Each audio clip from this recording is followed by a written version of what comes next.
कक्षा 12वीं विषय गणित प्रश्नावली 15.3 अध्याय 15 समाकलन के अनुप्रयोग।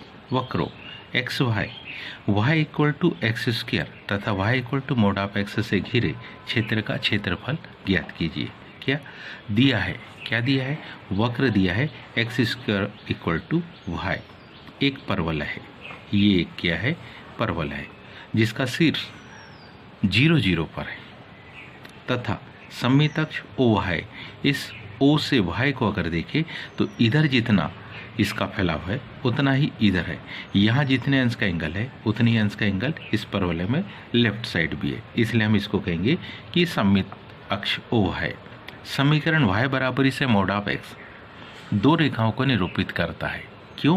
क्योंकि मोड ऑफ एक्स में x 0 से बड़ा भी हो सकता है, x 0 से छोटा भी हो सकता है, या x 0 के बराबर भी हो सकता है। तो कंडीशन देखिए, यदि x 0 से बड़ा होगा तो निश्चित है y की वैल्यू x होगी। x 0 से बड़ा मीन्स पॉजिटिव, तो मोड ऑफ x तो पॉजिटिव होता है, इसलिए mod of x y equal to x ही होगा। लेकिन जब x 0 से कैसा होगा? छोटा होगा, तो y इक्वल टू क्या होगा? माइनस एक्स होगा। y इक्वल टू क्या होगा? Minus x. अब माइनस एक्स क्यों होगा?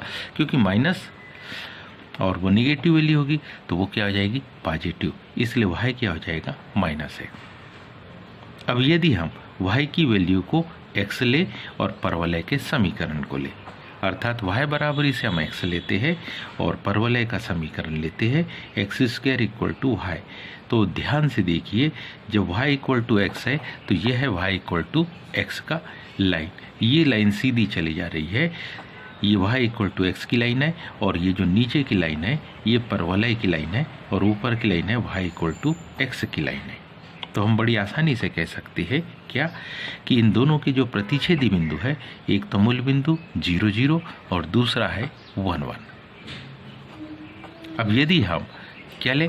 y equal to minus x ले, मीन्स ये वाली लाइन ले। इस लाइन को अगर ध्यान से देखें तो ये लाइन जो है ये y equal to minus x की है, और ये जो देखे ये परवलय की लाइन है x square equal to y. इनके प्रतिच्छेदी बिंदु एक तो मूल बिंदु ही है 0 0, लेकिन दूसरा जो बिंदु है वो है r, ऋण 1 1 पर प्रतिच्छेद करती है। अतः जो इसका अभिष्ट हल होगा, इसका अभिष्ट क्षेत्र होगा 2 गुणित क्षेत्रफल OPQ का क्षेत्रफल। ये O अगर हम देखें, यदि हम ध्यान से देखें तो ये जो है OPQ, ये वाला जो क्षेत्र है OPQ के क्षेत्रफल में अगर हम 2 का गुणा कर दे तो इधर का जितना क्षेत्र होगा उतनी क्षेत्र तो इधर भी होगा। तो एक क्षेत्रफल निकाल ले और दूसरे का में उसका गुणा कर दे, तो एक एरिया का क्षेत्रफल निकाल ले और 2 का गुणा कर देने से दोनों छायांकित भाग का क्षेत्रफल आ जाएगा। अब इसका क्षेत्रफल निकालने के लिए हम क्या कर रहे हैं, तो हम इस पूरे त्रिभुज को लेते OLQ, एक त्रिभुज की आकृति है।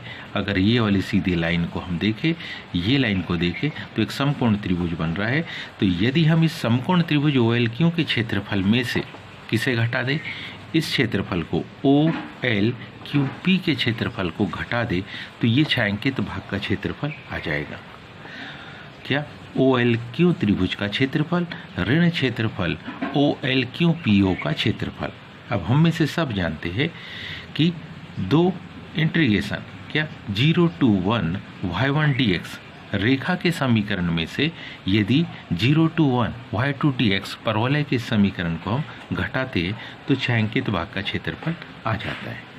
तो ध्यान दें, हमारे पास में है क्या 2 इंटीग्रेशन y1, रेखा का समीकरण था x y equal to x, तो ये होगा y इक्वल टू एक्स, तो ये होगा x dx, और परवलय था एक्स स्क्वायर, तो एक्स स्क्वायर dx। लिमिट, क्योंकि हम जानते हैं ये हम दाहिने साइड के एक ही ओर चल रहा है, तो ये 0 से 1, ये 1 1, इसलिए 0 से 1 की कंडीशन में इसका हल देखेंगे तो x dx, x का integration x square by 2 0 to 1, x square का integration x cube by 3 0 to 1।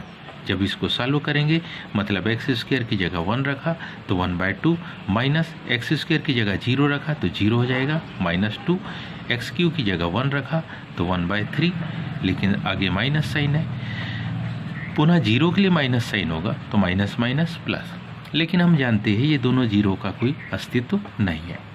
अब 1/2 में से 1/3 को घटाएंगे तो एलसीएम हमारे पास आया 6, 2 तिया 6, 3 एकम 3, ऋण 2 माना गया। 2 गुणित 1/6, 2 एकम 2, 2 तिया 6, 1/3 वर्ग मात्रक। उम्मीद है आप सबको ये समझ में आया होगा। आज के लिए इतना ही, शेष कल। धन्यवाद।